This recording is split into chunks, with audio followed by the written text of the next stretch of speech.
grab more market share. Here's a big issue, isn't it? It's my latest book, but I'll tell you what this is about. Staggering economy. Sputtering. What do we do? Even the greatest economists in the world are saying, oh man, I don't know, it could be 1%, 1.5%. We got a little ignition in the stock market, but that's still not getting the rest of the economy going. Employment down, housing's down. Okay. So people are saying, well, we'll have to wait for that economy to recover. Don't wait for the economy to recover. Don't try to predict what the economy will do. You won't be right if you try to predict what it will do. You will be right if you say, okay, hey, this must be the economy we're dealing with. Let's deal with this economy today. And if you do that and then realize that in a flat market, when there are finite dollars out there and it's a zero-sum game, the only way you will grow your organization, whether you're one person or 2,500, the only way is to take business away from somebody else. Somebody else who's scared, somebody else who isn't doing something right, somebody who has weaknesses that you spot and that you can leverage. McDonald's wanted to grow. In the recession, they wanted to grow. They noticed Starbucks was expanding too fast, and that people were starting to be hesitant about spending $4 or $5 for a cup of coffee, so McDonald's said, we could sell coffee. We could also sell smoothies. People like those smoothies. Maybe we could put a coffee machine in it and we could offer a lower price. So they bring out this Mac Cafe idea, which they had had around for 15 years. Actually, they had tested it in Houston here, and it didn't quite catch on, but they had the name, they had the idea. Let's do it. Let's go after it. We're going to target Starbucks and we'll go after it. Here's what happened in the second quarter of 2010 after everybody's all up. They sold $420 million worth of coffee and smoothies, a 10% sales increase.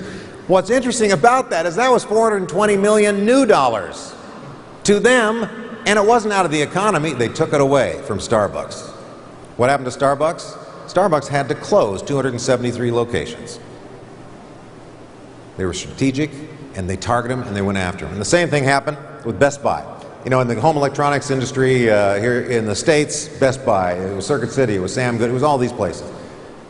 Best Buy and Circuit City battling it out. And Best Buy noticed that Circuit City was more interested in selling the extended warranties than they were paying attention to the customers. So Best Buy said, okay, we're going to be customer obsessed. We're going to everything for them. Let's everything for the customer. We're going to learn more about Xbox. We're going to learn more about PS3. We're going to be able to talk to them about plasma versus LCD screens and so forth. And they did. And they hired more young, smart people who could do that. What was the result? Well, the result was pretty predictable. They blew out Circuit City, all of them. 567 stores shut down. And now the emerging winner is Best Buy. Now, they're not perfect. They still have some things they need to do, but they were very strategic and tactical about what they had to do because they noticed a weakness over here, and they played into the weakness of their competitor and took all their business away. Lowe's, Home Depot, same thing. Home Depot, the big dog, home improvement, went after the contractors. Yeah, we like those contractors. They come in, they find their boards, and then they can check themselves out. We don't even have to talk to them. We love those guys. If you ever been to Home Depot and you try to find somebody and you see a guy in an orange vest, he sees you and ducks down another aisle. Lowe's, on the other hand, took a decidedly female approach to do-it-yourself home improvement. They hired more women, made the aisles wider, better colors in the store. They didn't have the self-checkout. If you wanted to check out, they had a lot of people who would line up and talk to you as you walked out the door.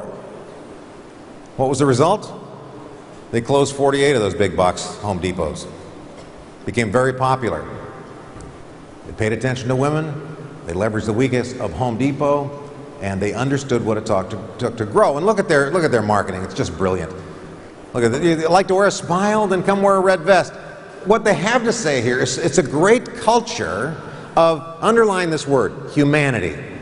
In this e-communication world that we live in, humanity is atrophying. We need to spend more time talking to other people, being around other people. 45% of college students don't know how to speak to other people.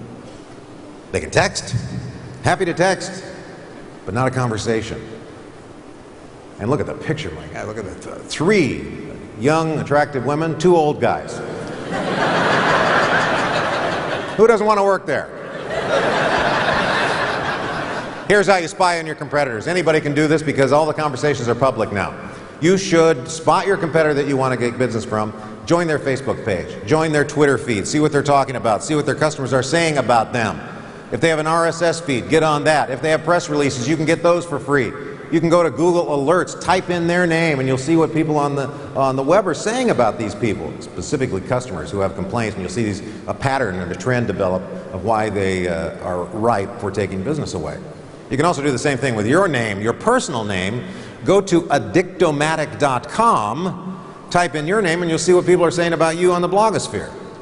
All of this stuff is public now. All of this is free. And these are the same tactics that McDonald's and Best Buy and Lowe's did. They're just paying attention with their finger on the pulse of the culture.